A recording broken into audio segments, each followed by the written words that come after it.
கனி வரும் முன் காய் கவர்ந்தோம், கனியும் வரை காலமில்லை என்றோம். முன்பு புத்தகம் வாசித்தோம், மெல்ல அறிந்தோம், ஆழமாக பதித்தோம். இப்போது சாராம்சம் தேடி அறிகிறோம், அதை அன்றே மறக்கிறோம். முன்பு படம் 3 மணி நேரம் பார்த்தோம், இப்போது 30 நொடியே அதிகம் என நினைக்கிறோம். 5 நாள் கிரிக்கெட் பார்த்தோம், ஒரு நாளாய் சுருக்கினோம்.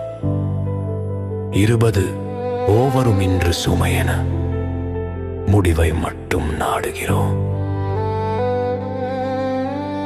பிறந்த பின் நேரம் பார்த்த காலம் மறைந்து பிறப்பிற்கே நேரம் குறித்து பெறுகிறோம். இறப்பும் இன்று நம் வசதிக்குத்தான். விமானம் இறங்கும் வரை உயிரை நிறுத்தி வைக்கிறோம். காய் கவர்வது தவறில்லை, கனியின் சுவையே தெரியாமல் வாழ்க்கை முடிந்தால் என்னாகும்?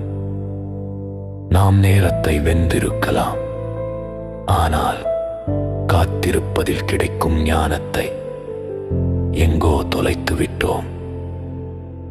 கனி பழுக்கப் பறவை காத்திருக்கிறது, நாம் காத்திருப்போமா?